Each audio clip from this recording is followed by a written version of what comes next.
Malappuram കോട്ടക്കലിൽ BMW car ഉടമയുടെ പിതാവ് ക്ഷേമ പെൻഷൻ വാങ്ങുന്നതായി നഗരസഭയുടെ പരിശോധനാ റിപ്പോർട്ട് വന്നിരിക്കുന്നു.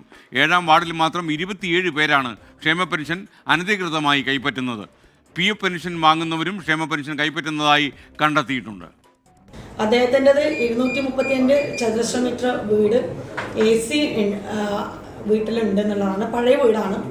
പിന്നെ മകൻ്റെ പേരിലാണ് ആ കാറുള്ളത്. മകൻ്റെ പേരിലാണ് കാറുള്ളത്. പിന്നെ മകന് എറണാകുളത്ത് താമസമാണ്. അപ്പോൾ മകന് അത്യാവശ്യം സാമ്പത്തിക സ്ഥിതി ഉണ്ട്, വീട്ടിൽ AC ഉണ്ട് എന്നുള്ളതാണ്.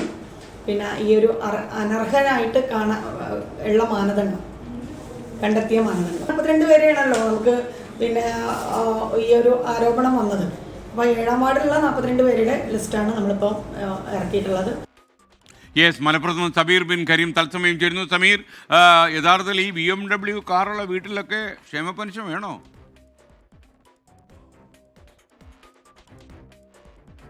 ക്ഷേമ പെൻഷൻ വേണ്ട എന്നുള്ളതാണ് നിലവിൽ കണ്ടെത്തിയിരിക്കുന്നത്. ഈ ധനവകുപ്പ് പറഞ്ഞിരുന്നത് കോട്ടക്കൽ നഗരസഭ പരിധിയിൽ 7-ാം വാർഡിൽ കൂടുതൽ ആളുകൾ അനർഹമായി ക്ഷേമ പെൻഷൻ കൈപ്പറ്റുന്നു എന്നുള്ളതായിരുന്നു.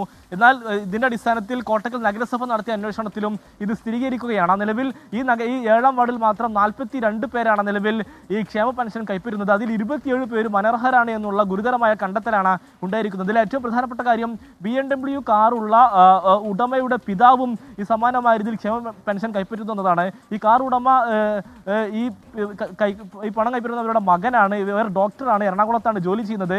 ഇവരുടെ അതേ റേഷൻ കാർഡ് തന്നെയാണ് ഇവർക്ക്. പ്രത്യേകിച്ച് 2 റേഷൻ കാർഡ് ഇല്ല എന്നുള്ളത് മാത്രമല്ല, ഒരു റേഷൻ കാർഡ് മാത്രമാണ് ഉള്ളത്. അതുകൊണ്ട് തന്നെ ഈ BMW കാർ ഉടമയുടെ പിതാവ് ഗുരുതരമായുള്ള ഒരു ചട്ടലംഘനം നടത്തി എന്നുള്ളതാണ് പ്രധാനമായും കണ്ടെത്തിയിരിക്കുന്നത്. അതോടൊപ്പം തന്നെ 2 AC-കളും ഇവരുടെ വീട്ടിലുണ്ട്. അതുകൊണ്ട് ഈ AC-യും BMW-യും ഉള്ളത് ഗുരുതരമായ ലംഘനമാണ്. മാത്രമല്ല അത് ചട്ടവിരുദ്ധമാണ്, പെൻഷൻ കൈപ്പറ്റാൻ പാടില്ല എന്നുള്ളതാണ് നിലവിൽ നഗരസഭയും കണ്ടെത്തിയിരിക്കുന്നത്. അതായത് നാളെ ഇതുമായി ബന്ധപ്പെട്ട് നഗരസഭാ കൗൺസിൽ യോഗം ചേരുകയാണ്. വളരെ വിശദമായി തന്നെ ഈ വിഷയം ചർച്ച ചെയ്യുമെന്നുള്ളതാണ് നഗരസഭാ ചെയർപേഴ്സൺ നമ്മെ അറിയിച്ചിരിക്കുന്നത്.